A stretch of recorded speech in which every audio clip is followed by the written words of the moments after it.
네, 안녕하세요. 바리로 머니톡. 오늘은 또 다시 신 교수님, 신일진 교수님을 모시고 우리 부동산 공부를 또 해보겠습니다.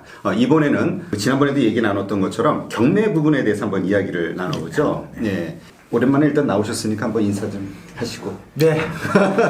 안녕하세요. 바리로 모니터 시청자 여러분 반갑습니다. 다시 또 불러주셔가지고 오게 됐고요. 이번 주는 경매 경매. 관련돼서 한번 이렇게 말씀 나눠보도록 하겠습니다.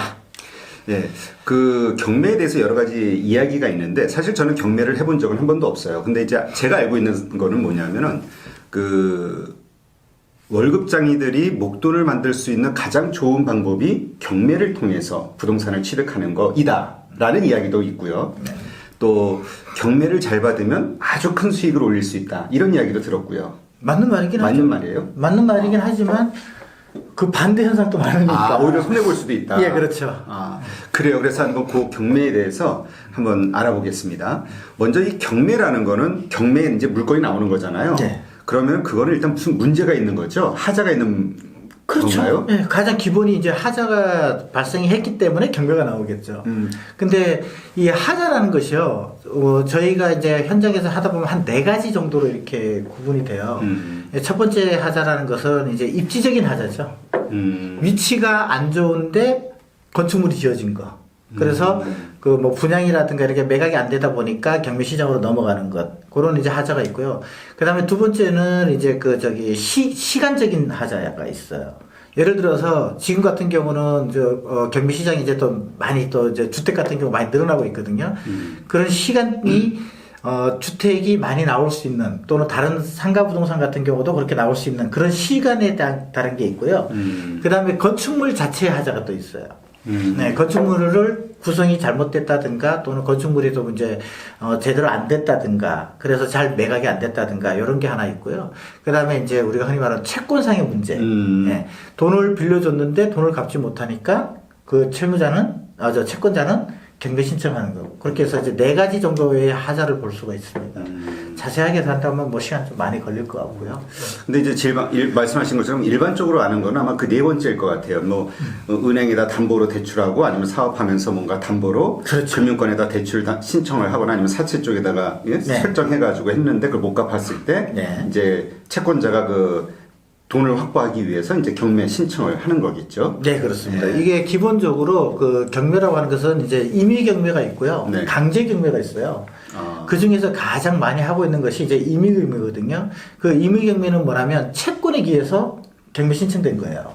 지금 얘기한 그런 케이스? 예, 그런 케이스죠. 그러니까 돈을 갚을 때 됐는데 갚지를 않아 놓으니까 어떻게 되면은 내가 그 돈을 회수하기 위해서 상대방의 부동산에 대한 것을 매각을 해서라도 내가 돈을 받아야 되겠다. 그래서 이제 채권 관계에서 형성된 게 많고요. 그러다 보니까 이제 그 뭐 전세 자금을 못 받았다든가 월세 보증금을 못 받았든가 뭐 저당권을 신청을 했는데 못 했다든가 과거에 돈을 빌려줬는데 갚지를 않아서 압류를 했다든가 이런 상황에서 발생하는 거죠. 네. 강제 경매는 뭐예요, 그러면? 네, 보통 이제 그런 경우는 이제 그 세금과 관련된 거예요. 네, 세금과 관련돼서 쪽. 그렇죠. 세금과 관련돼 가지고 돈을 못 갚으니까 그걸 강제적으로 이제 경매 진행을 해버리는 거죠. 그렇군요. 자, 그러면 이 경매의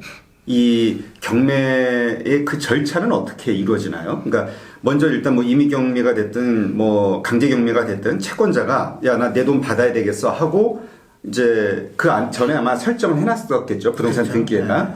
그래서 그것을 바탕으로 경매 신청을 하는 건가요? 그렇죠. 어디에다 해요? 네, 법원에다가. 법원에다가? 네. 그 이제 순서를 간단하게 얘기를 한다면, 자, A와 B의 채권 관계가 형성이 되어 있었는데, 근데 그 A라는 채권자가 B라는 사람이 돈을 돌려주지 않으니까 어떻게 해야 되냐면, 먼저 그 사람한테 그 돈을 돌려받기 위해서 어떤 절차를 하게 되는 거죠. 그래서 가장 기본적으로 하는 게 압류 신청을 해요. 그 압류를 하는 것은 이제 가압류하고 본압류가 있는데요. 가압류라고 하는 것은 본압류가 되기 전에 미리 해놓는 거죠. 그래서 앞에 가짜가 우선해서 한다는 뜻이에요. 그래서 만약에 가압류를 안 해놓으면 이 사람이 내가 소송 거는 동안 이 부동산을 매각을 해버리게 되면은 나는 돌려받을 수 있는 방법이 없잖아요. 그럴 수 있죠. 그래서 그 부동산에 대해서 꼼짝하지 마라라고 만들어 놓고 하기 위해서 한 게 가압류고요. 그래서 나중에 이제 법원 소송을 갔더니 이제 그 압류 이제 본압류가 되겠죠. 확정 판결을 받으면. 그래서 이 가짜라는 게요. 가압류라는 게 가짜가 순위를 보존하기 위한 효과가 있는 거죠. 예, 그래서 그 내가 본 소송이 된 내 권리가 가압류하는 시점으로 가는 거죠. 그렇게 해서 진행을 해서 그 이제 확정 판결을 받으면 그걸 법원에 신청을 해서 경매 신청을 하는 거죠. 그래서 경매 신청이 되면은 경매계에서 와서 현장 답사를 하겠죠. 예, 현장 확인을 해요. 그러니까 그 부동산 소재지로 가서 그렇죠. 예, 이 부동산이 실질적으로 그런 어떤 권리관계들이 있는지, 예를 들면 뭐 임차인이 있는지, 아니면 소유자가 있는지, 이 부동산에 선순위 권리자들이 있는지, 후순위 권리자는 어떤 게 있는지 이런 것들 다 해서 또 이제 배당에 대한 계산을 하고요. 그리고 난 다음에 이제 정식적인 절차에서 경매 기입 등기가 들어가는 거죠. 예, 그래서 경매 기입이 진행되면서부터 이제 순서적으로 이제 1차, 2차, 3차 이런 식으로 이제 경매가 진행이 됩니다. 그러면 처음에 이제 우리가 1차 경매가 나왔을 때 그 경매 가격이 있지 않습니까? 기본 그 최하 가격. 네, 최저 가격. 네, 최저 가격. 그 위쪽으로 이제 자기가 써서 이제 1순위가 되면 당첨받는 거잖아요. 그렇습니다. 네. 네. 근데 그 첫 번째 그 가격은 누가 결정을 해요? 그거는 이제 감정원에서 하죠. 감정평가사가 법원에서 감정평가사한테 이 부동산에 대한 가격이 적정 가격이 얼마냐. 그래서 법원에다가 이렇게 감정평가사한테 신청을 해요. 그럼 감정평가사가 그 부동산에 대해서 어느 정도의 가격이 적정하다 해서 뭐 여러 가지 비교사례법이라든가 뭐 수익환원법이라든가 이런 방법 가지고 그 부동산에 대해서 가격을 결정하는 거죠. 근데 이제 좀 쉽게 설명하면 네. 우리가 보통 공시지가는 낮잖아요. 근데 그렇죠. 시세는 좀 높고. 네. 자, 그러면 이 감정평가사는 이 가운데 중간쯤으로 설정을 하는 거예요? 아니면 아니죠. 지금 말씀하신 어떻게 예. 일단 기본적으로 채권을 확보할 수 있는 최대한의 금액까지는 설정을 하겠죠. 그래서 공시지가라는 것은 우리가 기본적으로 땅 가격에 대한 거예요. 네, 근데 그 부동산에는 보통 토지만 있는 게 아니라 그 위에 정착물이 있잖아요. 그 정착물에 대한 계산도 하고요. 그래서 거기에 대해서 맞춰서 주변에 어떻게 거래가 되는 것지를 또 이렇게 계산을 해요. 확인해서 이제 또 환원법으로 하든지 그다음에 뭐 이제 비교사례법으로 하든지 해서 거기에 가격을 정하는데 기본적으로 시세보다 좀 높게 나오죠. 일반적인 그러니까 시세보다 낮은 게 아니라 오히려 시세보다 높은 가격이 아마 많이 대체적으로 나옵니다. 설정이 된다. 근데 이제 그게 다가 아니고요. 어떤 부동산 같은 경우는 시세보다 너무 낮게 나오는 부동산도 있어요. 그래요? 그 이제 거래 사례의 포인트를 잘못 찍어서 예를 들어서 제일 좋은 상권 바로 옆에 있는 부동산을 했다. 그렇게 되면은 감정가가 턱없이 낮아요. 실제로 그런 사례가 건대에서도 이 건대 상권에서도 나왔었고요. 어디죠? 마곡지구에서도 나왔고 여러 군데서 그러는 게 나왔는데 실제 감정가는 시세에서 이루어지는 가격은 그 가격에 대해서는 뭐 90몇억 이렇게 하는데 감정 가격이 65억에 감정이 된 경우도 있어요. 그러면은 100%대 입찰 들어가는 경우도 있고 그래요. 그래서 낙찰 가격이 98억이 된 것도 있고. 그래서 감정 가격은 믿는 게 아니에요. 그러니까 법원에서 딱 이게 경매를 진행할 때 첫 번째 제시하는 그 가격, 이 가격이면 싸다 비싸다 이걸 가지고 이제 판단하면 안 되겠네요. 그렇죠. 많이 조사를 해봐야겠네요. 네, 현장 가서 확인해봐야 됩니다.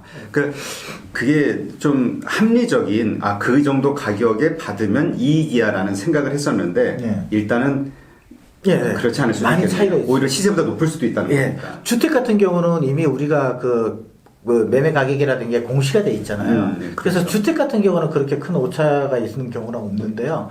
상가 부동산이라든가 토지 부동산 같은 경우는 오차가 큰 경우가 되게 많죠. 그렇군요. 자, 그러면 왜 이게 그 경매 물건이 나오면은 일단 기본적으로 어떤 그 상품으로서의 매력이 있다고 하면 바로 경매가 이루어져야 되잖아요. 누군가가 사야 되잖아요. 근데 이제 유찰되는 것들이 많단 말이에요. 네네. 그거는 왜 그런 거예요? 그 매력이 없다는 건가요? 매력이 없는 것도 있고 몰라서 그런 것도 있고요. 감정 가격이 지금 현재보다 너무 높아서 그럴 수도 있고요. 그다음에 뭐 입지적이라든가 이런 게 다 안 맞아서 그럴 수도 있고. 그다음에 선순위 권리자가 있는 경우는 또 떨어져야 되겠죠. 선순위 권리자라는 건 뭐예요? 우리가 기본적으로 경매를 진행하려면 네. 법원에서는 어떤 기준을 줘야 되거든요. 그 기준을 넘어섰느냐 안 넘어섰느냐를 따져야 되잖아요. 뭐 예를 들어서 이 사람이 죄가 있다 없다를 따지는데 최근 들어서 판결 보면 우리 국민 정서하고 굉장히 안 맞는 판결 많잖아요. 그렇죠. 그게 뭐냐면 법에서 가이드라인을 정해줬는데 그 가이드라인에 맞춰서 이게 법을 판결을 하다 보니까 이런 차이가 있는 거거든요. 그러면 이제 경매도 마찬가지죠. 자, 어느 정도 기준에서 맞춰줘야 뒤에 부분은 없어질 것이고 앞에 부분은 살려줄 것이고 하는 것을 맞춰준단 말이에요. 우리가 그걸 보고 말소 기준 권리라고 그러거든요. 그래서 이 말소 기준 권리가 되는 게 6가지가 있어요. 그래서 이 권리에 대해서 아셔야 되는데 첫 번째가 가압류, 압류. 이 2가지를 그냥 압류, 가압류 이렇게 외우시면 되겠죠. 다음에는 저당권과 근저당권. 네. 그러니까 저당권이라고 하는 것은 장래에 채권 금액이 확정되어 있는 금액이에요. 그러니까 대부분 이런 저당권은 개인들이 많이 하죠. 네. 그래서 1억을 빌려줬으면 그 부동산에 저당권을 1억으로 해놓은 거예요. 네. 근데 이제 금융 같은 경우는 근저당권이라고 해서 근자를 얼마나 확정되어 있지 않은 금액이에요. 그러면 예를 들어서 1억을 빌려주면 보통 1억 2천에서 1억 3천 20%에서 30%더 그렇죠. 올려놓죠. 나중에 경매가 진행되면은 그거를 그때 이제 뭐라 그러죠? 우리가 이자를 못 냈다든가 거기에서 발생한 연체 손해를 이자라든가. 다 확보하기 위해서 이제 하는 거고요. 그래서 나중에 그 채권이 1억이 돼 있는지 영원이 돼 있는지는 사실 그건 몰라요. 그건 확인해야 되는 거고요. 그래서 그 4가지 하고요. 또 하나는 그 가등기 청구권이 있어요. 그러니까 소유권 이전을 위해서 그 부동산에 대해서 가등기 해놓은 거. 누군가가. 네, 네. 그런 것들을 하나 있고, 그 다음에 이제 경매 기입 등기. 자, 이제 경매가 진행이 됐습니다라고 그 등기부 등본에 들어가 있는 거죠. 네. 그러면 얘는 압류 효과가 있어요. 그래서 얘를 기준으로 해서 이 뒤에 권리자들은 소멸되고요. 이 앞에 있는 권리자들은 조건에 따라서 소멸되는 게 있고 살아나는 것도 있어요. 아, 그러니까 그 경매 기입 등기라는 거는 이제 예를 들어서 경매가 나온 물건을 이제 제가 낙찰을 받았어요. 예. 그럼 이제 경매 기입 등기가 부동산 등기부 등본에 딱 기록이 된다는 거죠. 그렇죠. 제가 낙찰자로 소유주로. 네, 그렇습니다. 그러면 그 순간부터는 이전에 아까 말씀하셨던 이러저러한 채권들에 대해서는 다 소멸이 되는 거죠. 그렇죠. 그리고 이제 제가 그 이후의 거는, 이전의 거는 소멸되는 게 아니라 살아남아 있는 거죠. 그러니까 제가 등기를 받은 그 전에 이미 어떤 그렇죠. 일어났던 조건들이 일들에 대해서는 이제 네. 저한테도 제가 이제 받아야 되는 거죠. 제가 해결을 해야 되는 예, 거고요. 그러니까 권리가 우리가 흔히 그 법에서 권리가 있으면 거기에 따른 의무가 따른다고 하잖아요. 그래서 나한테 내가 이 권리를 취득함으로 해서 나한테 넘어오는 의무가 있게 되면은 그 의무를 해줘야 되는 거죠. 자, 그러면 제가 예를 들어서 10억의 낙찰을 받았어요. 네. 그럼 10억의 낙찰을 받았는데 앞에 얘기하셨듯이 뭐 금융권이 됐든 어떤 개인이 됐든 저당권들을 예를 들어서 한 5억을 설정을 해놨어요. 네. 그럼 제가 10억을 내고도 이 5억을 또 제가 갚아야 되는 거예요? 아니요. 그건 이제 그게 아니고요. 자, 이게 뭐냐면 가압류, 압류, 저당권, 근저당권, 그다음에 가등기 청구권, 그리고 이제 그 말소 기준 권리를 기준이에요. 그러니까 이 사이에 저당권이 있는 사람이 밑에 있는 저당권이 경매 신청을 하더라도 앞에 있는 저당권이 선순위가 돼서 이 사람부터 기준해서 소멸되는 거죠. 그러면은 이 전에 있는 것들은 얘하고는 상관이 없죠. 근데 만약에 그 앞에 뭐 다른 은행이 저당권을 갖고 있다 그럼 걔가 또 기준이 돼갖고 소멸되고요. 이 앞전에 될 수 있는 것들은 다른 것들이에요. 그러니까 예를 들어서 임차인이 저당권보다 먼저 들어와 있어요. 그럼 그 사람이 선순위인 거죠. 1순위가 되겠죠. 네, 이 사람이 또 소멸되는 이 앞에 사람들에 대해서는 나오는데 이 중에서도 또 이제 월세 같은 경우, 보증금 같은 경우는 또 이제 채권 배당을 해요. 그래서 배당 신청을 했느냐 안 했느냐도 따지게 되고요. 배당 신청을 했으면 낙찰 금액을 가지고 배당을 해주고 모자란 돈은 내가 낙찰자가 다시 돌려줘야 되지만 이 사람이 배당을 계산을 해봤더니 다 가져간다 그러면은 저가 줄 돈은 없는 거죠. 이제 그건 또 계산적인 문제예요. 굉장히 복잡해요. 그러니까 좀 간단하게 말하면 제가 10억의 낙찰을 받았어요. 네. 근데 1순위, 2순위, 3순위 앞에 어떤 채권자들이 네. 등기가 총 14억이 돼 있어요. 네. 그러면 제가 낸 그 10억 가지고 순서대로 10억까지를 갚겠죠. 예, 그런 갚아주겠죠. 갚아주는 게 있고 남게 되는 경우도 있고. 그러면 그 남은 경우에는 제가 해결을 해야 되는 거는 그렇습니다. 해결해야 되나요? 그렇죠. 그러니까 경매를 받기 전에는 내가 내는 돈 네. 이상으로 또 다시 들어가는 어떤 채권 있을 관리가 수 있냐 있어요. 없냐를 잘 분석을 잘 해야 돼요. 분석해야 돼. 그게 권리 분석이에요. 그러니까 10억의 낙찰을 딱 받고 좋았는데 네. 예를 들어서 시세가 13억짜리인데 10억 받고 좋았는데 돌이켜 보니까 그거 제하고 네. 어떤 권리에 의해서 채무가 아직도 뭐 예를 들어서 살아있는 경우 한 5억 살아있다. 네. 그럼 내가 5억을 주고 2억 손해네요. 그러면. 그렇죠. 그래서 이제 그런 걸 잘 계산해야 되는 거죠. 네. 그러니까 그 앞에 그 권리 분석이라는 게 결국은 뭐냐면은 내가 그러니까 경매를 받기 이전에 설정된 여러 가지 그 권리 법률적 네. 그 부동산 등기에 뭔가 설정이 돼 있는 권리들에 대해서 네. 내가 낸 돈 가지고 쉽게 얘기하면 다 정리가 되냐? 그렇죠. 아니면 그걸 가지고 다 정리하고도 뭐가 남는 게 있냐? 그렇죠. 이거를 따져봐야 되는 거네요. 그렇습니다. 그래서 난 정말 똑똑한 것 같아. 진짜 잘하신 거예요. 예. 그러면은 말소 기준 권리라고 하는 부동산에서 권리 분석이라는 거 가장 기본이 뭐냐면 말소 기준 권리를 통해서 네. 소멸되는 것과 살아남는 것을 분석하는 거예요. 아주 쉽게 그 지금 딱 그렇게 정리하신 거죠. 네. 자 그러면 이제 그 경매가 그럼 이제 결국은 그 권리 분석을 하든 아니면 이런 물건이 경매가 나왔다라는 걸 알려면 어디로 가야 돼요? 일단 기본적으로요. 네. 우리나라 그 법원이 있어요. 경매법원이 있어요. 경매법원이 있어요. 그래서 전국에 있는 경매 물건에 대해서 다 소개를 해줘요. 근데 그거는 이제 가장 기본적인 정보죠. 그래서 거기에 들어가는 내용들을 기본으로 해서 그 다음에 민간에서 하는 또 경매 정보 사이트가 있어요. 그래서 대부분 인터넷에서 그냥 경매 정보 사이트 치면 다 나와요.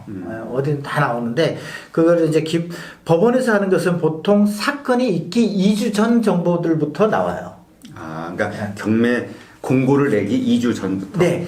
오늘이 만약에 입찰 경매일이다 그러면 2주 전부터 정보를 오픈해요. 2주 전부터. 네. 근데 민간 정보들은 그 경매 진행하는 게 낙찰되고 난 이후에도 계속 그 정보를 이렇게 올려주죠. 그럼 2주 전서부터. 네. 그 진행되는 그 기간 내내. 그러니까 이것이 앞으로 경매로 진행이 될 것이다 하는 예비부터 시작을 해서 경매가 진행되는 낙찰된 이후에도 계속 정보를 조정하고 있는 거죠. 그런 거 유료를 유료죠. 뭐 비싼 데도 있고 뭐 저렴한 데도 있고요. 그럼 그거는 이제 뭐 네이버나 이런 포털 사이트에서 검색하면 나오죠. 경매 뭐 굿 옥션도 있고 태인 뭐 지지 옥션 뭐 개인적으로 하는 것들 이렇게 하고 무지 많아요. 그거는 이제 자기한테 맞는 거 대부분 이제 비용이 좀 비싼 데 같은 경우는 미리 현장 분석을 해놓고 권리 분석이라고 이런 걸 기본적으로 다 해놔서 있어요. 근데 법원은 이제 그런 걸 안 해주죠. 그러니까 법원에서 하는 경매 정보는 2주 전에 이제 알려주기 시작하는데 그거는 가장 기본적인 내용만 나오고 민간에서 하는 거는 기본적으로 이러한 권리 분석, 이러한 게 얼마가 걸려 있고 그래서 리스크가 이런 게 있다라는 걸 알려준다. 정보들을 또 이렇게 좀 대신 이제 돈을 받는 거니까. 그렇죠. 그럼 그거는 뭐 가입비를 내는 거야? 아니면 건당? 아니요, 가입비. 대부분 이제 가입비에서 서울 수도권 해갖고 뭐 대전 얼마 뭐 이런 식으로 또 하고 전국적으로 또 하고 그런 식으로 하고. 네, 그렇군요. 그러니까 뭐 정보를 알아보려고 하면 그건 뭐 아주 쉽게 알아볼 수 있겠네요. 그러면 얼마든지 쉽게 알아볼 그러니까 수 이제 결국은 자기가 의지가 경매를 통해서 뭔가 수익을 내보겠다라는 의지가 있냐 없냐의 문제지. 그렇죠. 그 나머지 의지가 있으면은 그 다음에 하는 거는 뭐 수월하게 앉아서 다 할 수 있겠네요. 그럼요. 앉아서 다 할 수 있고요. 또 하나 이제 중요한 거는 뭐냐면 경매 정보 사이트에서 제공하는 정보라고 해서 신뢰하면 안 되는 거죠. 또 그렇다고 그 돈 받고 정보를 제공하는 그것도 완전히 믿으면 안 되고 그거를 바탕으로 이렇구나를 알고 그게 맞는지 아닌지 또 사실 확인을 하셔야 돼요. 왜냐면 우리가 컴퓨터로 하는 것은 그 프로그램을 하는 거거든요. 알고리즘 갖고 이제 만들어서 그걸 가지고 기계적으로 이렇게 여기는 권리가 남아있고 안 남아있고 이걸 해주는 거기 때문에 기계적인 거죠. 근데 현장 갔을 때는 또 다른 사항들이 발생을 할 수도 있거든요. 분석을 하다 보면. 그래서 이제 그런 걸 이제 반드시 자기가 좀 어느 정도 기본에 대해서 알고 경매라는 게 뭔지를 알고 가서 하시면 이제 이 위험성을 줄여 나가는 거죠. 일단 그 경매란 무엇이고 또 어떤 과정으로 그 진행이 되는지 이런 가장 기본적인 절차에 대해서 오늘은 이제 일단 이야기를 나눴습니다. 이제 다음 시간에는 좀 더 깊숙이 한번 들어가 보죠. 좋죠. 네, 오늘 역시 신일진 교수님을 모시고 경매와 관련해서 한번 그 기초부터 한번 풀어보겠습니다. 오늘 그 두 번째 시간인데요. 오늘은 지난번에는 우리가 그 신 교수님 그 뭐라 그럴까요? 경매란 무엇인지 그리고 경매의 진행 절차 등에 대해서 이제 이야기를 했단 말입니다. 그리고 네. 권리 분석에 대한 가장 기본적인 거. 네. 그럼 오늘은 이제 그 다음에 일어나는 일들에 대해서 한번 또 이야기를 나눠보죠. 네. 자, 일단 이제 낙찰을 받았습니다. 자, 근데 일단 낙찰 받기 전에 일단 돈이 들어가는 거잖아요. 그렇죠. 먼저 낙찰을 받을 때는 그 전체 금액이 예를 들어서 10억이다 그러면 제가 얼마를 내야지만 그 뭐 보통 보증금이라고 그러나요? 네, 입찰 보증금. 아, 입찰 보증금? 네. 그럼 몇 퍼센트를 내야 되죠? 두 가지 정도로 있는데 첫 번째는 가장 기본적으로 10%의 입찰 보증금 내는 게 있고요. 네. 또 하나는 이제 그 특별 매각 조건이 붙은 경우가 있어요. 네, 그럴 경우는 20%. 특별 매각 조건이 뭔데요? 이제 기본적으로 경매가 진행이 되게 되는데 이 사람이 우리가 기본적인 사항에서 진행될 때는 10% 입찰 보증금 하면 되거든요. 최저가에. 네. 그러면은 특별 매각 조건은요. 누군가 이거를 낙찰을 받았었어요. 그런데 잔금 납부를 하지를 않았어요. 아. 이럴 경우에는 특별 매각 조건이 붙어서 입찰 보증금을 이제 20%로 하는 거죠. 또 다시 포기하지 말라 이거죠. 그럼 만약에 그럼 포기했을 때는 보증금 돌려받나요? 아니 못 돌려받죠. 아, 그럼 10% 내면 날리는 거예요. 예, 처음에 날리는 거죠. 낙찰 받은 사람은. 예. 그 실제로 그렇게 해서 저기 눈물의 법원 경매장이 되는 경우도 있고 그래요. 아, 그러면 왜 그런 경우가 생기죠? 알아보니까 뭐 문제가 있어서 그러는 건가요? 그런 경우도 있고요. 뭐 이렇게 현장 가봤더니 내가 이걸 잘못 썼다라는 걸, 이 가격이 아닌데 썼다. 그런 경우도 있고요. 또 하면 전략적으로 또 그렇게 하는 경우도 있고. 전략적이라는 건 왜? 이제 채무자가 이거를 시간을 끌기 위한 자기가 입찰 저기 가족이라든가 누군가를 입찰 들어가게 해서 일부러 떨어뜨리기 위해서 시간을 보는 것도 있고요. 근데 네. 그럼 보증금 오히려 날리잖아요. 10%. 나중에 그게 저걸 하게 되면은 내가 그 채권을 다 변상하게 하게 되면 돌려주거든요.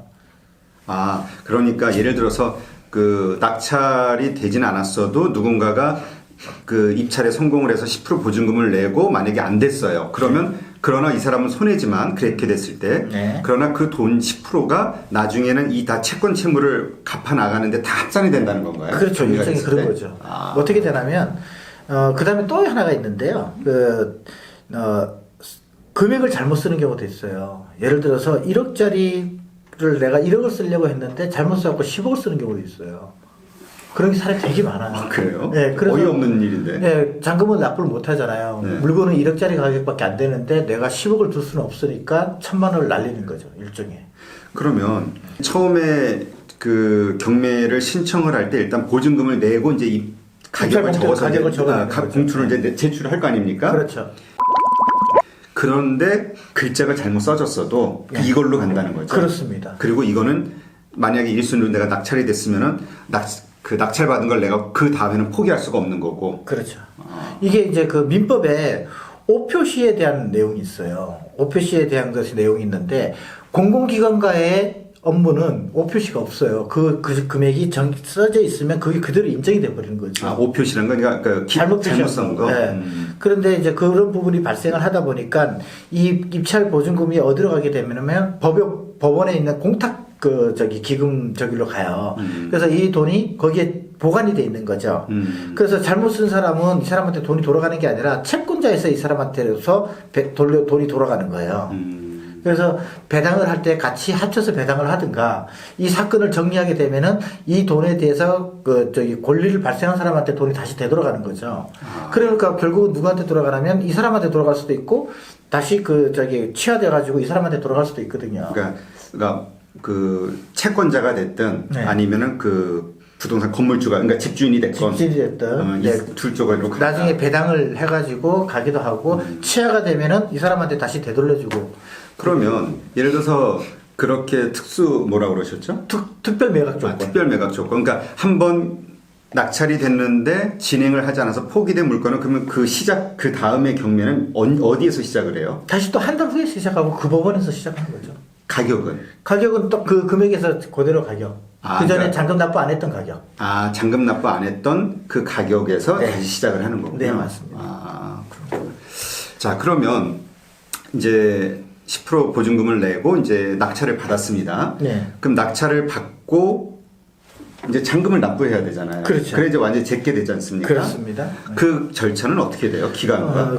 기본적으로 이제 낙찰을 받으면 그 법원에서 낙찰을 받게 되면요. 그 사람한테 그 낙찰 확인증을 써줘요. 이 사람한테 매각이 됐다라는 것을 써줘요. 그러면 우리가 흔히 말하면 법원을 통해서 그 채무자의 부동산에 대해서 계약금을 낸 거하고 똑같은 현상이죠. 네. 그렇게 되면은 이제 채권 관계가 있는 사람들이 있잖아요. 네. 예를 들면 은행도 있을 수 있고 개인이 압류행 그것도 있을 수 있잖아요.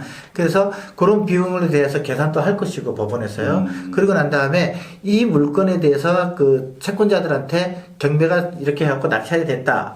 이거를 그대로 허락할 것인가 하는 허가 기간이 또 필요한 거죠. 그래서 처음에는 일주일 동안은 법원에서 이 물건이 하자 없이 이상 없이 진행됐다 하는 일주일 동안의 법원의 그 승낙 기간이 있고요. 그리고 채권자들이 됐다 그거 되면은 내가 오케이 한다. 그래서 채권자들이 이의 제기 안 하면 그대로 해서 총 한 달. 아, 그러니까. 잔금 납부하는 기간 동안 한 달 기간 동안 하게 되죠. 아, 그러니까 이제 낙찰을 만약에 10억에 받았어요. 네. 10억에 받았으면 이제 법원이 네. 그 10억을 가지고 채권자들에게 너네 이런 식으로 우리가 배당을 해줄 거야. 이렇게 네. 해서 정리해. 네. 라고 이제 얘기를 한다는 거죠. 그렇죠. 그리고 이제 그거를 채권자들이 모두 오케이를 하면은 이루어지는 거고. 네. 만약에 누군가가 오케이 하지 않으면 그 다음엔 어떻게 되나요? 정지되죠. 정지되고 다시 이제 경매를 다시 신청하고요. 그리고 보증금 냈던 사람은 돈을 돌려주고.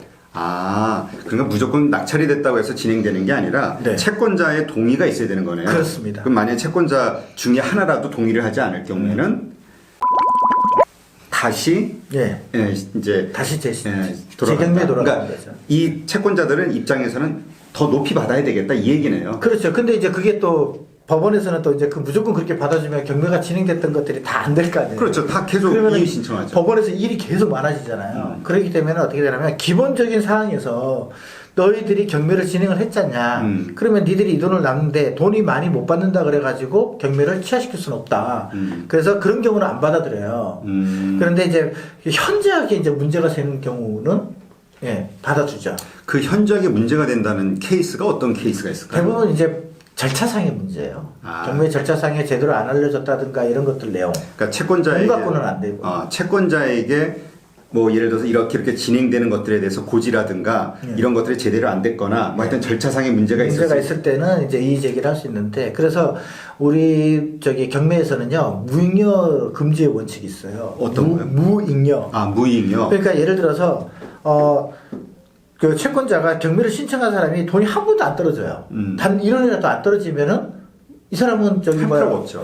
이거는 의미 없으니까 할 필요가 없잖아요. 그럴 경우는 제기를 할 수 있지만 단 1원이라도 남는다 그러면은 안 돼요. 그거는 또 그런 차이들이 좀 있죠. 그러니까 무조건 채권자의 부동의에 의해서 경매 그 절차가 깨지는 거는 함부로 할 수 있는 게 아니다. 그러니까 금액의 문제 가지고는 잘 안 된다.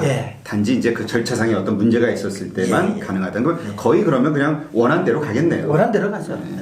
그러면 이제 그렇게 해서 다 절차가 진행이 돼서 이제 통과가 됐습니다. 채권자 동의도 얻었고요. 그러면 이제 제가 잔금을 한 달 후에 납부를 하는 건가요? 한 달 이내. 한 달 안에. 아무 때나 한 달 이내에 그 전에 먼저 이제 그러면 모든 게 다 통과됐다. 이제 잔금을 납부해라라는 통지서가 나오겠죠. 그렇죠. 그게 나오고 근데 이제 그게 보통 낙찰 받고 다 한 달 이내라는 거죠. 그렇죠. 그럼 이제 납부를 해요. 납부를 하면 이제 명의가 제 명의로 이제 바뀌는 건가요? 그렇죠. 납부를 하면. 그러니까 이거죠. 우리가 흔히 기본적으로 말하면 부동산의 거래가 이루어졌을 때는 소유권이 완전히 해서 등기가 되면 소유권이 넘어오잖아요. 근데 경매에서는 안 그래요. 경매에서는요, 잔금을 납부하는 그 순간 등기를 안 해도 소유권 넘어온 거예요. 요거는 이제 좀 두 개 다른 개념인데요. 우리가 흔히들 기업들이 이런 활동들을 많이 하잖아요. 잔금까지 납부를 다 해놓고 소유권을 안 넘겨와요. 근데 물건은 엄밀하게 말하면 기업 거잖아요. 그렇죠. 개인들도 그런 현상 많이 하죠. 특히 우리가 부동산세 낼 때 기준을 맞출 때는 언제 넘어오느냐에 따라서 가격이 세금이 달라지잖아요. 그래서 일부러 등기를 늦추는 경우도 있고 그래요. 그러니까 제가 잔금까지 낙찰을 받고 한 달 이내에 잔금까지 다 납부를 했어요. 그럼 이제 명의를 제가 제 앞으로 옮겨올 수 있는 거잖아요. 그런데 일부러 안 옮긴다 이거죠. 그건 이제 일반 매매에서 그렇고요. 그런데 경매에서는요. 잔금을 납부한 그 순간이 소유권 넘어온 거예요. 등기를 안 해도. 이미 넘어온 거니까.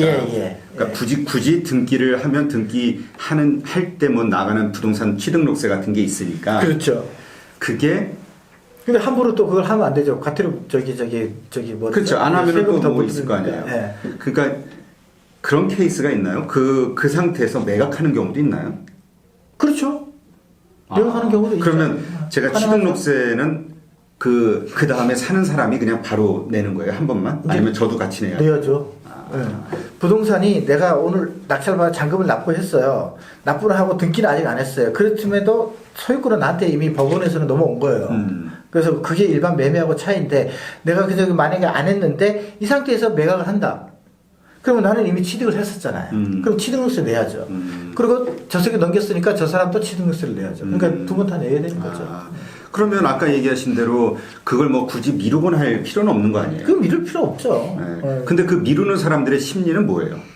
이제 세금을 조금 타이밍. 하루라도 좀 늦게 내려고? 예, 아니죠. 타이밍인데요. 일반 매매에서는 되지만 저기 부동산에서는 안 돼요. 저기 경매에는 소유권 넘어오는 자체 소유권 넘어온 거니까 그거는 안 되지만 등기를 안 하는 사람들 같은 경우는 뭐냐면 우리가 보통 저기 6월 1일 날 하고 12월 1일 날 우리가 종합부동산 써야 되잖아요. 네.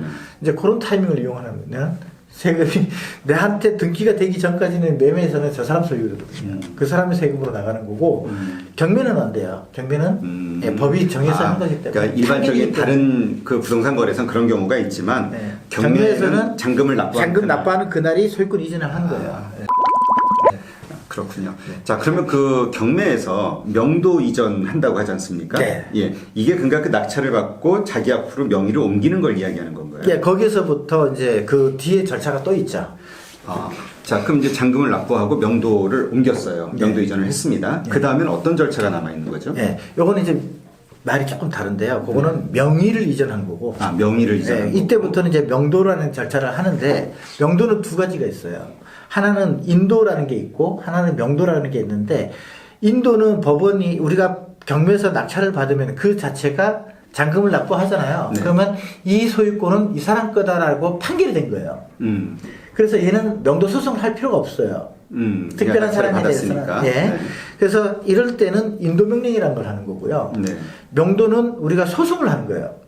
이게 내 물건인데 저 사람이 나한테 안 줘요 하고 법원에 가서 이르는 거예요. 그랬더니 법원이 그래 그러면 소송을 해. 그래서 명도 소송이라는 절차를 거쳐서 확정 판결을 받으면 그 다음에 다시 인도명령이라는 것을 신청을 해서 저 사람을 내보는 거고요. 살고 있는 사람을. 네네. 경매에서는요, 저 사람이 권리가 없는데 이 사람은 이 기간 동안에 끝났기 때문에 이 사람 나가야 되고 하는데 안 나가니까 그거를 법원에서 그 판결이 난 거예요. 경매가 진행돼서 잔금 납부하면은 법원에서는 이 사건에 대해서는 판결이 난 거죠. 그러면은 뭐냐면 명도 소송을 할 필요가 없는 거죠. 그래서 인도명령이라는 걸 하는 거죠. 두 개가 조금 차이가 있어요. 그러니까 명도 소송은 인도명령을 하기 전에 해야 되는 거고. 그래서 법원에서는 지금까지 한 것은 명도 소송을 한 거하고 똑같은 효과예요. 그리고 받은 자체가. 예, 이 사람한테는 인도명령을 신청을 하는 거죠. 그래서 인도명령을 신청할 수 있는 대상이 있고 소송을 또 걸쳐야 되는 대상이 있고 그래요. 그래서 경매에서는 대부분 인도명령이에요. 그래서 인도명령은 법원에다가 신청을 하면 그 경매 사건에 대해서 이미 다 법원에서 사건에 대한 기록이 다 있을 거 아니에요. 시간 날짜별로 다 적혀 있어요. 봤더니 이거는 경매에서 넘어간 거구나. 그래서 인도명령을 신청을 해요. 그 인도명령을 신청을 하면은 명도소송하는 것보다 기간이 더 짧죠. 그러니까 말 그대로 그러니까 넘겨라. 이 부동산에 대해서 A라는 사람이 낙찰 받았으니까 너는 빨리 넘겨줘라라고 하는 거죠. 그러니까 그 넘겨준다는 것이 이미 낙찰을 받는 순간 그 모든 그 소유권이나 이거 법적으로 저한테 넘어온 거잖아요. 그거는 이제 명의가 넘어온 거고. 명의만 온 거고 예. 이제는 실질적으로 부동산 그 부동산에 대해서 저 사람한테 넘겨줘라. 이걸 하는 그것도 거죠. 무슨 절차가 있는 건가요? 그렇죠. 그게 인도명령 절차예요. 그러니까 그 절차라는 게 예. 거기에 현재 상가가 됐든 아니면 주택이 됐든 현재 이제 살고 있거나 장사하고 있는 사람이 있을 거 아닙니까? 그렇죠. 그 사람들이 그 장소를 비워줘야 한다라는 그렇죠. 말이 하나 있고 그렇죠. 하나는 그 소유권에 대한 어떤 계약 뭐라 그럴까요? 그 소유권 자체를 그거는 이제 명의가 넘어오는 거죠. 소유권이 넘어오는 거고 다른 개념이죠. 그러니까 이 소유권 자체가 넘어온 것은 법원의 낙찰 결과를 통해서 이미 이루어진 것이고 그렇습니다. 그리고 이제 이쪽에다가 나가서 나가줘라. 나가다 이제 줘라. 여기를 비워줘라. 내 마음대로 이거 사용할 수 있게. 그렇죠. 그걸 인도라고 하는 아, 거죠. 그러니까 이제 장소를 비워주는 거. 네. 자, 근데 그러면 그 사람들이 안 나가요. 네. 아, 나 예를 들어서 새를 살고 있는데 나 이제 손에 너무 와서 난 갈 데가 없어. 그렇죠. 보증금 한 번도 못 받는 사람들이 나, 많으니까. 나 나갈 수 없어. 버티면 어떻게 돼요? 그게 이제 법원에서 이제 그걸 강제로 집행을 하는 거죠. 그게 이제 하는 절차가 인도명령이에요. 그래서 인도명령 신청서를 내면은 거기에 이제 집행관이라 그래요. 옛날에 말하면 뭐 집달관 이런 사람들이 집행관이 나와서 일단 그 부동산에 대해서 확인을 해요. 확인을 했더니 아 여기 안에 아직 뭐 냉장고도 있고 이 사람들이 뭐 장사하는 그 테이블도 있고 그걸 다 체크를 해죠. 그리고는 그걸 계산을 해봐요. 차가 얼마나 필요할지부터 시작해가지고 뭐 가정집이면 냉장고, 식탁, 침대 이런 거 다 계산하겠죠. 텔레비까지. 그래서 그 기간 동안 안 나가면은 법원 집행관이 와가지고 강제로 다 끄집어 내버리는 거죠. 아예 그냥 쉽게 얘기해서 이삿짐차 불러서 그냥 다 실어간다. 네네. 강제로 끌고 가서 법원에서 지정한 창고로 가요. 그래갖고 집어넣어놓고 다 사람들까지 다 내보내죠. 그리고 난 다음에 문을 이제 다시 잠궈서 그 소유권자한테 넘겨줘요. 이제 들어가도 돼요. 그러니까 열쇠도 아예 바꿔버리고. 그건 이제 뭐. 그러니까 하여튼 그러니까 다 짐 빼버리고. 네. 자, 우리가 그럼- 보통 열쇠 수집 가면 한 5만 원이면 되는 거를 그 사람들이 와서 살면 한 10만 원, 20만 원 하고. 아니 그러면 그렇게 하는 그 과정에서도 비용이 발생이 되잖아요. 당연하죠. 차 이런 거는 누가 내요? 근데 기본적으로 원래는 이 그 채무 그 속에서 인도명령 대상자가 내는 건데 안 내잖아요. 네, 그러니까 그 기본적으로 살고 있는 우리가 사람들. 우리 돈이 들어가는 거죠. 공탁으로. 내가 그 법원에다가 네. 좀 해줘 하고 돈을 오히려 공탁을 걸어야 미리 되는 걸어놓고 하고 근데 만약에 이 사람이 그 돈을 안 주잖아요. 네. 일단 이게 법원 창고로 갔죠. 네. 그럼 이제 유체동산 또 경매를 해요. 이 사람들이 이걸 안 찾아가면은 이 사람이 보관료하고 이 사람들이 경매에서 집행했던 비용을 명도 대상자가 안 주잖아요. 네. 그러면 얘를 그 유체동산이라 그래가지고 이걸 또 경매 진행을 해요. 그러면은 이 돈에서 그 남은 돈 법원에서 진행했던 비용 빼고 이제 저한테 돌려주는 거죠. 아 그렇군요. 그러니까 결국은 그 경매를 낙찰을 받았다. 그래서 명의가 일단 넘어오면은 뭐 명도 소송이 됐든 인도가 됐든 어떤 방식으로든 나갈 수밖에 없는 상관. 그렇죠. 내 소유로 될 수밖에 없는 상황이 되겠네요. 네, 그러면은 이제 그런 비용이라든가 시간적인 절차가 사실은 소유자로서는 아깝잖아요. 그렇죠. 그러니까 이제 인도명령 대상자하고 이제 협상을 하죠. 그래서 보통 그 기간이 얼마나 걸려요, 근데? 뭐 빠르면은 뭐 한 달 내로도 인도를 할 경우에는 당사자가 그냥 예, 합의를 그래서 할 내가 때는 이사비 줄 테니까 나가라. 그래갖고 둘이 원만하게 하게 되면은 낙찰 받고도 다음 달로라도 나가보죠. 자기도 이제 생각해 보면 답은 없으니까. 없으니까. 안 그러면 뭐 전부 다 뺏기는 판에.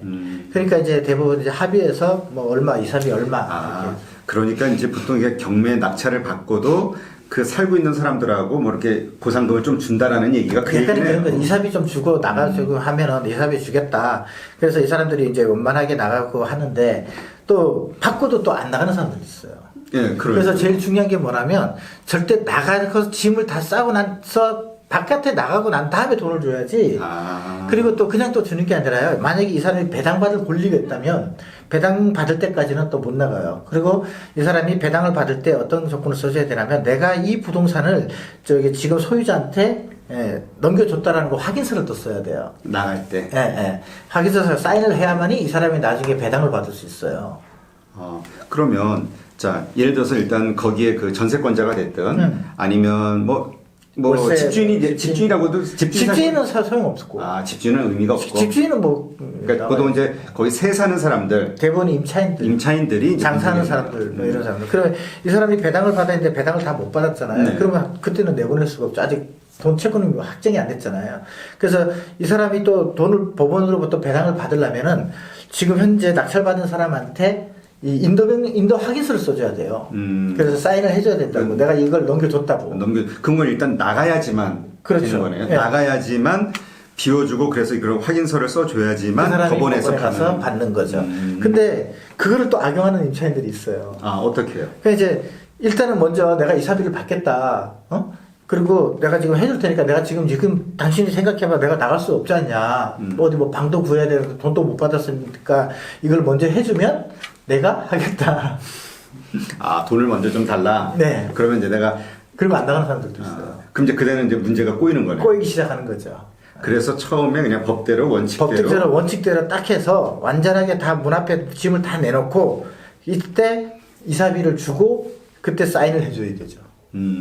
내가 이걸 인도 받았다. 그 사인은 이제 낙찰자가 써줘야 되거든요. 안 그러면 배당을 못 받으니까. 그래서 완전하게 다 나갔을 때 해줘야 되는데 마음이 약해서 이걸 못 해줘가지고 나중에 소송까지 가는, 명도 소송까지 가는. 그러면 이제 그 기간이 상당히 오래 걸려요. 그러면 이제 시간이 쭉 늘어나는 거죠. 그러니까 처음에 잘해야 되겠네요. 처음에 잘해야 돼요. 그래갖고 그런 사람들 많이 봐요. 실제로 먼저 해줘가지고 속을 막 썩고 그런데 일단은 이런 것들은요, 진행을 할 때는 냉정하게 진행 안 하면 사실 좀 힘들죠. 나중에 자기가 속썩죠. 예, 그렇군요. 이게 실제로 이렇게 자세하게 들여다보니까 정말 이게 그러니까 강한 멘탈이 필요하겠네요. 이것도. 그렇죠. 역시 돈을 벌려면 네. 뭔가 좀 독한 마음을 먹고 그래야 되는 게 아닌가 하는 생각도 드는데요. 예, 하여튼 참 흥미진진한 이야기였습니다. 자, 그럼 오늘은 여기까지 하는 걸로 하죠. 네.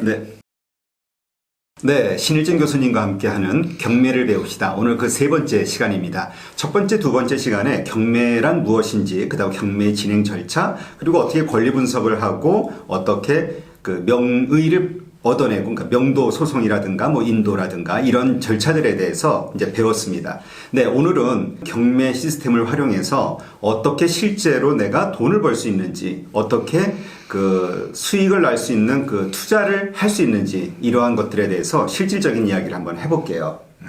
일단 이제 경매라는 게 어떻게 이루어지고 또 어떤 특성을 갖고 있고 어떤 절차를 갖고 있는지는 이제 알았단 말이죠. 네. 자, 이제 제가 돈을 좀 벌고 싶어요. 어떻게 하면 될까요? 일단 제일 중요한 건 저거죠. 돈 되는 물건이지. 돈 되는 물건을 찾아야 되잖아요. 돈 되는 물건을 찾아야 되는데 첫 번째는 우리가 이제 어떤 부동산을 투자할 것이냐는 차이가 있죠. 첫 번째는 만약에 주거 쪽, 주택 쪽으로 좀 이렇게 처음 경험을 하시면 처음부터 상업용 부동산이라든가 토지로 넘어가는 거 사실 좀 위험성이 높아요.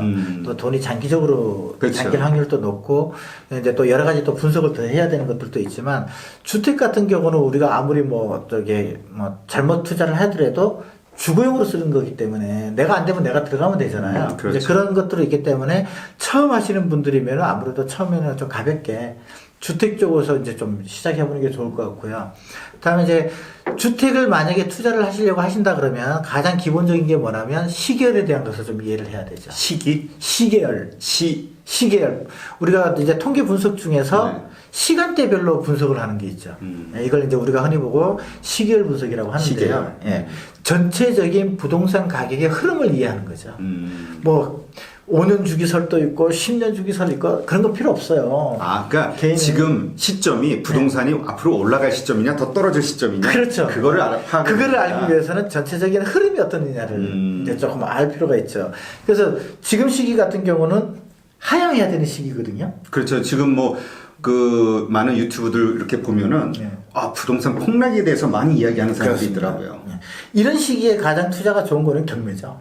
그러니까 앞으로 가지고 있는 그런 어려운 상황에 있는 사람들은 그 가지고 있는 부동산들이 전부 경매로 이제 나올 수밖에 없으니까. 그렇습니다. 이게 이제 우리 지금까지 갭 투자와 관련된 걸 많이 얘기를 했잖아요. 네.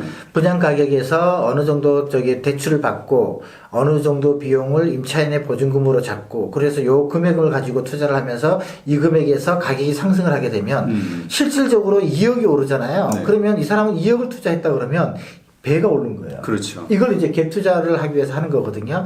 근데 부동산의 공급이 늘어나게 되고 신도시를 만들고 인구 이동을 시키는 그런 시기가 오면은 부동산 가격은요, 절대로 상승하기 어려워요.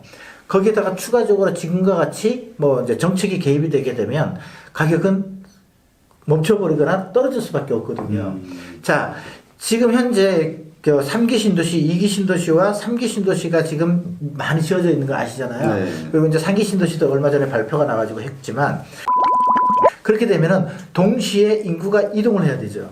그렇죠. 예, 동시에 인구가 이동하려면 어느 공간에서 집이 빠져야 그쪽으로 가는 거죠. 그렇죠. 근데 그 중에 대부분은 전세로 있던 사람들이 이 전세 자금 플러스 내가 조금 더 모아놓은 돈 가지고 대출을 받아서 이주를 하는 거죠. 그러니까 현재 전세 살고 있는 사람들이 이제 집을 사는 거죠, 쉽게 얘기하면. 그렇죠. 이제 그 사람들이 집을 살려고 하는 거죠. 이제 그럼 나가야 되니까. 예. 그런데 이 집을 나가려고 하니 가격이 떨어지니까 내가 갭 투자를 하려고 했던 가격이 떨어지니까 이 금융권에서는 떨어진 만큼의 회수를 하려고 한단 말이죠. 그리고 이 사람은 내가 새로운 집을 살려고 하는 공간을 가야 되니까 이 집을 전세를 빼야 되는데 갭 투자하신 분들은 이 보증금을 돌려줄 돈이 없어요. 그렇죠. 이게 나가야지 그 예. 돈이 또 들어와서 내가 거니까. 새로운 집으로 이사를 하니까. 그러니까 그런 상황에서는 얘가 이 전세권자든지 금융권에서 뭐라면 경매 신청을 내버려요.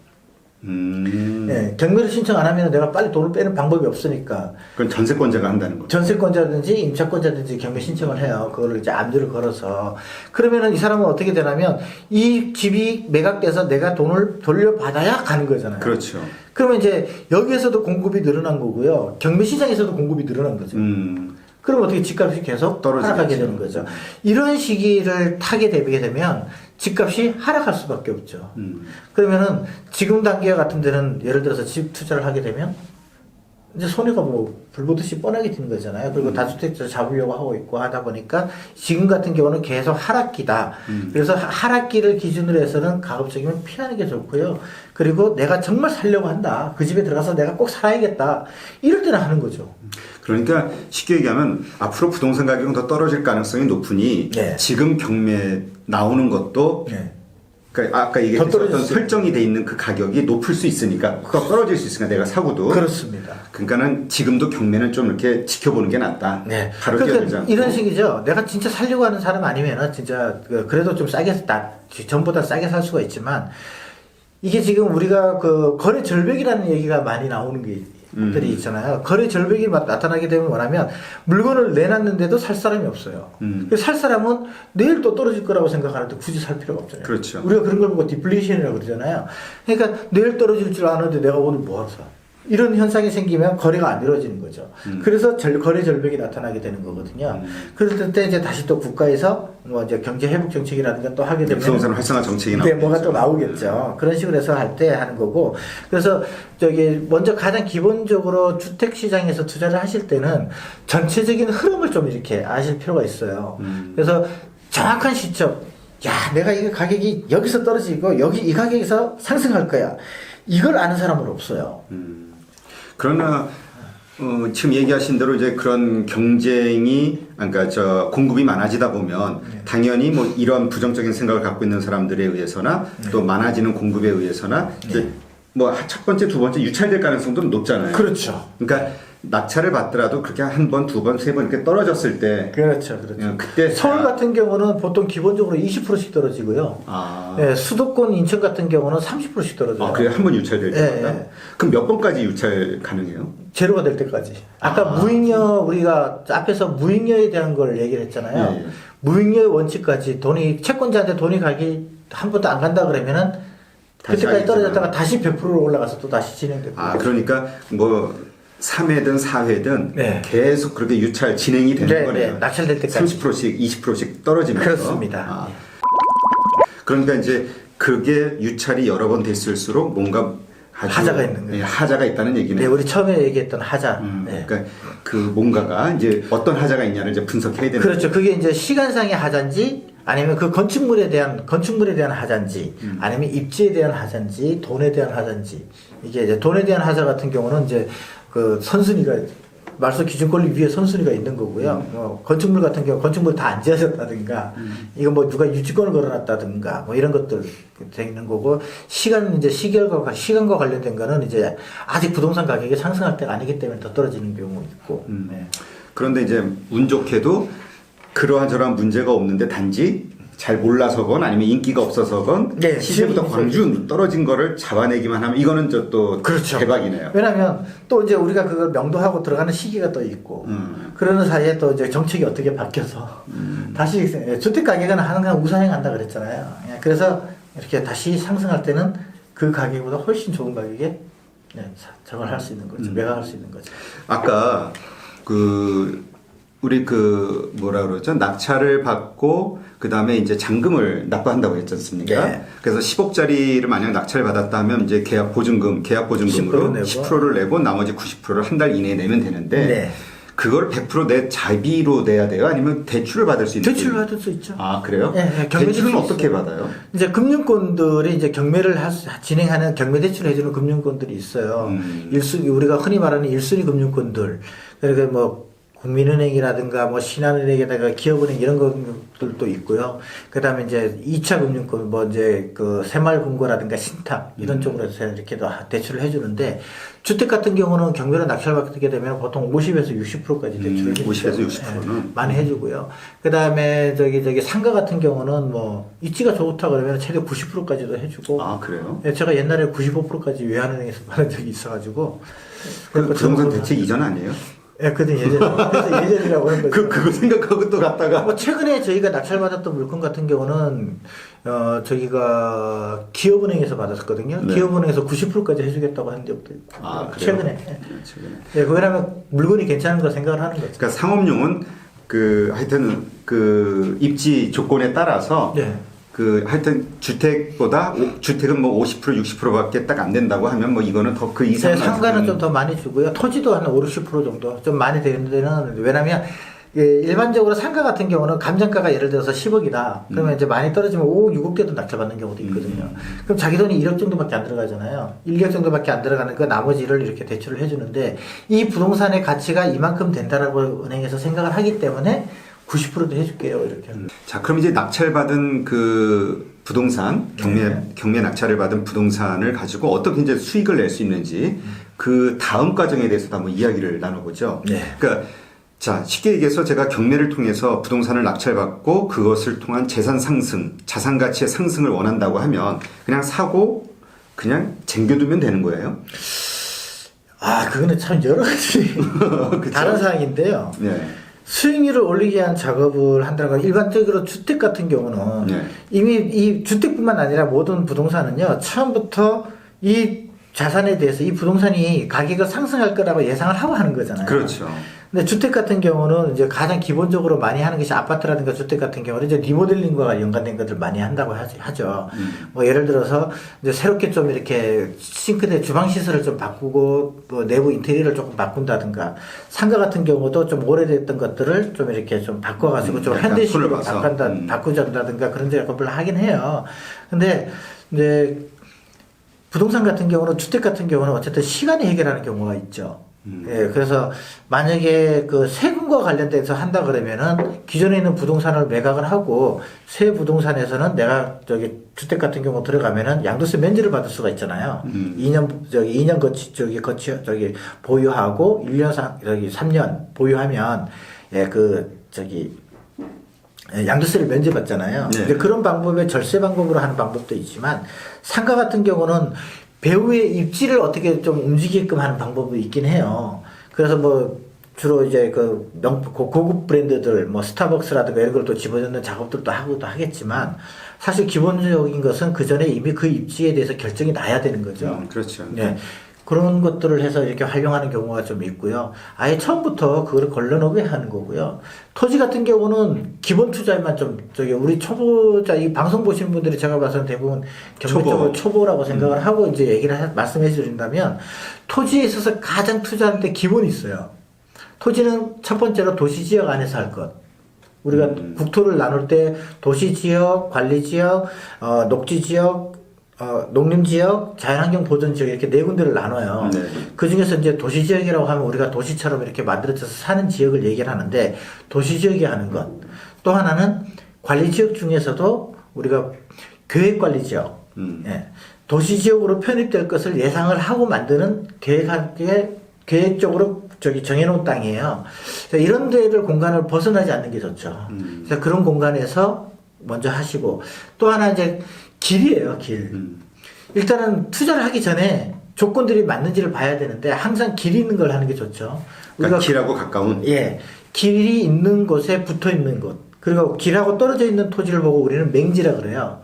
우리가 길이 없는 땅인 거죠. 그래서 맹지라고 하는 것들은 가급적이면 초보자들은 피하시고 네. 그렇게 해서 처음부터 수익을 올릴 수 있는 방안을 만들어 놓고 하시는 거예요. 그러니까 그 초보 입장에서는 단지 시세가 예를 들어서 5억인데 한 4억 3천에 살 수 있네? 네. 7천 이익이네? 이렇게 생각해서 그냥 단지 사는 케이스도 있는데 이러면 안 된다는 거잖아요. 그렇죠, 그렇죠. 이것을 낙찰을 받아서 여기에다가 전세를 얼마를 어떻게 낼 수 있는지 혹은 뭐 하여튼 임차 조건이 어떤지 아니면 어떻게 더 좋게 만들 수 있을지 이런 것도 다 생각을 좀 해보시는 게 좋죠. 특히 그 어떤 한동안 과거에는요. 다세대 주택 같은 경우, 다가구나 다세대 주택 같은 경우는 내 돈 한 푼도 안 들이고도 실제로 낙찰 받아서 정리하는 경우도 있긴 했었어요. 예, 그러니까 예전에 경매로 돈을 버신 분들의 많은 얘기를 보면은 빌라, 다세대, 뭐 이런 거를 많이 낙찰 받았어요. 그러면 자기 돈이 거의 안 들어가는 경우가 많거든요. 보증금만 들어가고도 나머지 돈이 다 세이브돼서 하는 경우도 있고 상가 쪽에서 그런 경우도 많고 한데. 그런 경우는 특별한 케이스예요. 많지 않아요. 그래서 뭐 경매학원들이 이런 데서 그런 걸 갖고 막 광고하고 막 이렇게 해서 하거든요. 믿지 마세요. 저도 옛날에 거짓말 아니라 광고에 500만 원 갖고 빌라 세 채에서 5채까지 낙찰받고 그 자리에서 다 팔거든 했어요. 낙찰받고, 그러니까 잔금 치르지 않은 상태에서. 예. 그래서 계약서 딱 쓰고 옛날 얘기예요. 옛날이라는 건 언제쯤인가요? 이제 미사집행법이 생기기 전부터 시작해가지고 2002년도 전부터 생각해가지고요. 2000년 전이네. 2000년 그 이후에도 한동안은 그랬어요. 그렇지만 지금은 제 개인적으로 계산하기에 우리나라에 부동산 교육을 받았던 경매 교육을 받았던 사람이 제가 개인적으로 계산하면은 30만 명이 넘는다고 생각해요. 맞네요. 어마어마한 숫자예요. 그 사람들이 이제 다 그런 식으로 생각을 하고 하는데 그렇게 되는 물건들은 거의 없어요. 그래서 서울 수도권에서도 진짜 몇 년에 한 건 그런 경우도 있었거든요. 뭐 한 몇 년 전에 건대에서 상가 같은 경우도 그랬고요. 그 전 같은 경우도 부평에서도 그 8층짜리 상가가 경매가 나왔었는데 다 정리하니까 내 돈이 한 푼도 안 들어가고 내 돈이 더 생기는 거죠. 권리금도 받고 보증금 받고 정리 다 하니까요. 돈이 내 돈은 한 푼도 안 들어간 거죠. 그리고도 돈 다 빼고 은행 이자 다 빼고도 매달 1,500만 원씩 생기는 거예요. 월세가. 그러니까 그런 물건들 많지 않아요. 그런 물건에 매달리시면은 죽을 때까지 경매 낙찰받는 거 한 것도 없어요. 그러니까 큰 대박을 노리면서 경매 낙찰을 해서는 안 되겠네요. 기본만 잘 해서 가지고 내가 여기서 어느 정도 수익을 벌겠다 그러면 그게 차곡차곡 쌓이면 그만큼 번 거하고 똑같아요. 그래서 주택적으로 경매를 하실 때도 마찬가지죠. 가장 기본에서 시작을 하시고 기본적으로 내가 감당할 수 있는 만큼. 경매를 이렇게 여러 건 진행을 해가지고 자살한 사람들 많아요. 왜요? 지금 같은 상황이 딱 발생하면요. 그러니까 경매를 낙찰을 받았는데 오히려 받은 가격보다 다 이하로 떨어져 버리고 있죠. 그리고 주택을 여러 채로 이렇게 뭐 빌라 처음에는 빌라 같은 거 자잘한 거 하다가 욕심이 생긴 거예요. 그다음에 아파트도 넘어가고 막 이러다가 나중에 이게 이제 집값이 하락하게 되면 어느 거 하나 정리를 못하면 연세. 예. 왜냐면 다 이렇게 빚으로 빚내가지고 다 했으니까 연쇄적으로 한 거니까. 그리고는 이제 하다 보니까 이제 자살한 사람들도 있고. 그리고 경매를 받을 때 또 높게 배팅하는, 그러니까 상승으로 약간의 더 써야 되니까. 그래서 그런 식으로 쫓아가다 보면은요 대부분 잘 된 분 없어요. 경매에 가고 무조건 뭐 다 돈 번 거 같죠. 천만의 말씀이에요. 손해 보는 사람들도 많아요. 그래서 자기가 할 수 있는 감당할 수 있는 만큼만 하시고 그거 이상 되고 거기서 경험을 쌓으세요. 대부분 우리나라 경매학원들이 보면은 그런 것들을 가르쳐 가지고 허황된 생각들을 하게끔 하는 경우가 상당히 많은데 그거는요 그때 당시 얘기예요. 뭐 90년대, 2000년대 초반에는 그렇게 할 수 있었어요. 지금은 아니에요. 지금은 그런 물건이 전국에서 한두 건 있을까 말까 해요. 그럼 뭐 그거 할 때 저 같은 전문가들 가면 냅두나요? 그렇죠. 저희들이 하지? 다 벌써 100%대부터 딱 체크해갖고 요거는 언제쯤 들어가서 얼마 쓸 거다 이렇게 다 저걸 해갖고 있는데 일반인들은 그것도 정리하기도 못해요. 임차인이 뭐 20명, 30명 들어가 있어요. 제가 실제로 예전 경매 낙찰 받았을 때 상가 건물 하나에 140명이 있었어요. 한번 해보세요, 되나. 140명을 다 해결해야 되는 다 거예요. 해결해야 되죠. 그러니까 처음에 시작을 할 때는 가장 기본에 맞춰서 내가 할 수 있는 능력, 범위에서 시작을 해서 내가 여기서 50만 원 벌면은 50만 원 번 거 그 사람은 몫이에요. 내가 50만 원을 투자해갖고 50만 원을 벌었다. 얼마 잘 버는 거예요. 자, 경매로 빌라를 낙찰 받았는데요. 예를 들어서 수도권 같은 경우는 한 500만 원, 600만 원 갖고도 할 수 있는 게 많아요. 자, 500만 원 드렸어요. 그래갖고 내가 낙찰을 해갖고 정리해보니까 500만 원이 남았어. 그럼 되잖아요. 그러니까 경매를 하는 데 있어서 가장 기본 마음가짐이 요거 가지고 우리가 뭐니 흔하게 떠돌아다니는 이야기처럼 막 크게 대박을 내겠다. 대박 난다. 이거를 벌어야 되겠다. 옛날 생각이고요. 옛날에는 경매하는 사람들이 없었어요. 정말 거짓말 아니라 어르신들 집에 있는 거, 이 집에 있는 거 강제로 그 이사시tim 센터가 와가지고 강제로 다 끄집어내고 막 예전에 그랬단 말이에요. 그런 시절이나 그런 거지. 지금은요, 법이 절차에서 한단 말이에요. 그러니까 가장 기본에 충실하게 맞춰서 자기가 감당할 수 있을 만큼 해야 되는 거죠. 자, 제가 아까 말씀드렸죠. 예를 들어서 5천만 원짜리 빌라가 경비로 낙찰이 돼서 떨어졌어요. 그래갖고 내가 해보니까 한 5, 600만 원 들어갔어요. 그런데 어느 정도 올랐어. 한 500만 원, 600만 원. 왜냐면 낙찰돼갖고 사람이 살기 시작하면 가격이 조금씩 변해요. 그래갖고 내가 거기서 500만 원 투자해서 500만 원 벌었으면 됐지 않나요? 그렇죠. 근데 기본적으로 하는 사람들 보면은 내가 1억짜리 물건을 했으면 자기 돈은 뭐 1,000만 원 들어갔다 가정해요. 그러면 1억이 버는 게 2억이 되기로 원해요. 그러니까 안 되는 거죠. 그러니까 물건도 못 고르는 거고. 그러니까는 그렇죠. 그러니까 그렇게 하니까 그 기대감을 충족시킬 만한 물건 자체가 없는 거고. 없는 거죠. 네. 그러다 보니까 또 위험한 물건에 손대게 되는 거죠. 그리고 뭐 경매 같은 경우는 특수 물건이라 그래서 그런 게 많아요. 뭐 유치권이 걸려 있고 법정지상권이 있고 이런 거는 전문교육 그리고 거기에 따른 경험이 많은 사람들이 하는 거지. 처음부터 딱 그런 거 들어가가지고 처리 못 해버리면 이제. 그러면 이제 좀 포커스를 좁혀서 초보들이 할 수 있는 게 일단 주택이라고 생각하고요. 주택부터 들어가시는 거죠. 근데 우리가 부동산에서 요새 하는 이야기가 뭐냐면 빌라라든가 연립주택 같은 이런 다세대 주택들은 손대지 않는 게 좋다. 나중에 팔기가 어렵다. 이런 얘기가 있던데. 누가 그래요? 그러지 않아요? 그런 거는 이제 지방에 있는 좀 공간이 떨어진데 그렇고요. 부동산 가격이 만약에 막 떨어질 때 그 거래가 잘 안 이루어지고 할 때는요 빌라가 올라요. 아 그래요? 네, 빌라는 경매로 낙찰 받잖아요. 그러면은 최소한으로 그 시세까지는 가요. 네, 시세까지. 아 거기도 그러니까 수요자가 충분히 있어요. 충분히 있어요. 연립주택이나 그럼요. 다세대 주택도. 아이고 다세대 주택 같은 경우는 뭐 다세대 주택이 뭐냐면 세대를 여러 개를 하니까 빌라촌 같은 거 다세대 주택. 다가구 주택은 뭐냐면 단독 주택인데 여러 명의 사람들이 살 수 있는 거. 이걸 다가구 주택이거든요. 지금도 그런 거 많이 하죠. 아, 그러면 경매에서도 그런 작은 단위의 어떤 그런 것들은 보통 가격이 작잖아요. 그럼요. 그런 거에서 일단 찾아보는 게 좋다. 예, 그러면서 이제 권리 분석을 어떻게 하는지, 내가 현장 가서 어떻게 분석하는지 그런 걸 이렇게 따져보는 거고요. 여기 서울 시내 빌라 빈대 보셨어요? 서울 수도권 웬만한 도시 안에 빌라는 다 차 있어요, 사람. 아, 그럼 제가 이거 잘못된 선입관이네요. 지방 같은 경우, 그리고 이제 빌라 같은 경우, 강남 같은 경우 빌라 값이 얼마나 올랐는데요. 조금은 여기 강북도 마찬가지고요. 네. 예. 그러니까 자기가 할 수 있는 범위에서 빌라라든가 이런 것은 왜냐면 그 땅 지분 때문에 그렇거든요. 땅의 지분. 예. 지금 뭐 지분이 있는 땅이 어디 있어요? 그죠. 다 웬만한 다 고층들이라. 지분 다 코딱지만큼 있지. 그렇군요. 아, 예, 그렇게 또 이야기를 들어보니까 그 다세대라든가 이런 빌라, 연립 같은 것도 경매로서 투자할 만한 가치가 충분히 있는 거구나라는 생각이 드네요. 네. 예, 그럼 오늘 시간은 여기까지 마치고요. 또 다음 시간에는 이어서 경매로 돈을 버는 실질적인 어떤 사례와 방법들에 대해서도 또 추가적으로 이야기를 나눠보겠습니다. 네, 수고하셨습니다. 감사합니다.